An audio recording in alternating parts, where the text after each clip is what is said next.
Hello friend, आप सभी को होली की हार्दिक शुभकामनाएं। आज मैं आप लोगों को होली के बारे में बताने वाला हूँ कि आखिर हम लोग होली क्यों मनाते हैं। हमारे जो धर्म, हमारे जो ग्रंथ में होली के बारे में लिखा कि आखिर क्या उसका कथा है, होली मनाने के पीछे क्या पौराणिक कथा है, उसके बारे में आप लोगों को बताने वाला हूँ। क्योंकि होली हमारे धर्म की एक महान पर्व में से एक है, आप लोग जानते हैं।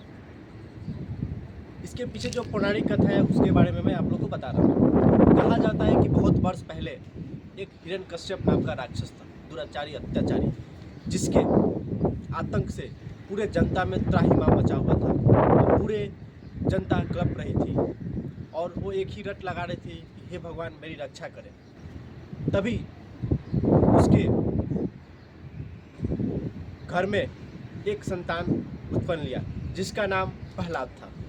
और वो प्रहलाद बहुत बड़ा भगवान का भक्त था। वो हमेशा हरिओम नारायण नारायण जपता रहता था। हिरण्यकश्यप को मालूम चला कि हमारा जो पुत्र है वो हमको नहीं मान रहा है, क्योंकि हिरण्यकश्यप का एक ही रट था कि जो भी मनुष्य हमारे राज्य में अगर बन लेता है, अगर वो हमको भगवान नहीं मानता है तो उसको मार देने का जान से। लेकिन स्वयं का पुत्र उनको भगवान मानने से इनकार कर दिया। तब क्या हुआ, हिरण्यकश्यप जो था बहुत तरह तरह का उसको दंड दिया। अंततः हिरण्यकश्यप की एक बहन थी जिसका नाम था सेविका। उसको ब्रह्मा जी के द्वारा एक वरदान मिला हुआ था, एक चादर मिला हुआ था कि वो चादर जब तक अपने शरीर पे ढकी रहेगी तब तक आग की जो लपटें हैं उसको झुलस नहीं सकती है। उसी वरदान का फायदा उठाते हुए हिरण्यकश्यप ने अपनी बहन से बोला कि बहन सेविका, तुम्हें मेरी एक काम करनी है। सेविका ने बोला हाँ भैया आज्ञा कीजिए, क्या आपकी आज्ञा है।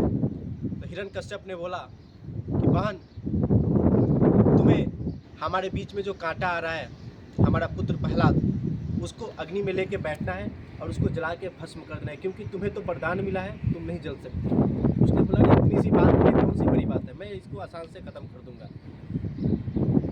प्रहलाद को इनवाइट किया गया, सबको इनवाइट किया गया, पूरे राजे महाराज को इनवाइट किया गया और आग के लिए चारों तरफ से चिंगारियाँ लपेट दी गई और उसमें आग में लेकर बैठ गई सेविका।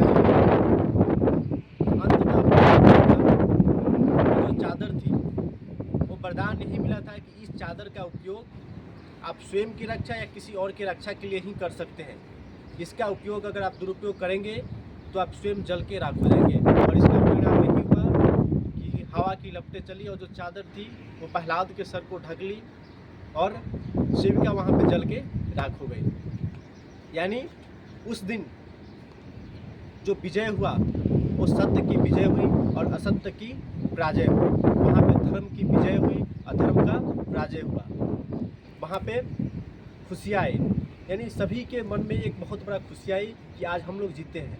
तो उसी दिन से उस सेविका के रूप में होलिका दहन किया जाता है, ताकि हम लोग अधर्म पे धर्म का विजय, सत्य पे असत्य पे सत्य का विजय और खुशियाँ अपने समाज में लाए और अपने समाज से जो बुराइयाँ हैं उस पर अच्छाइयाँ का जीत का प्रतीक करें। ठीक है, तो ये एक पौराणिक जो कथा थी होली के पीछे से। और उसके बाद होली में क्या करते हैं हम लोग, तो एक दूसरे को गुलाल लगाते हैं, फिर रंगे खेलते हैं बहुत सारा, एक दूसरे को गले लगाते हैं।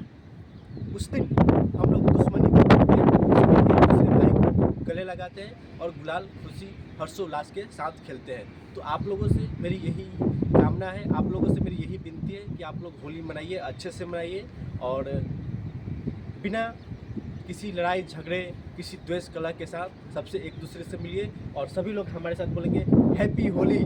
और आप लोग को विश करते हुए काफ़ी खुशी हो रहा है कि हम लोग आज सऊदी अरबिया में हैं और आप लोग जानते हैं कि हम लोग अपने घर से बहुत दूर हैं, लेकिन फिर भी हम लोग एक अपने जुनून है, अपने पर्व त्यौहार को लोग काफ़ी उल्लास के साथ मनाते हैं। तो हम सभी भाई एक दूसरे को happy Holi, happy Holi, happy Holi, happy Holi.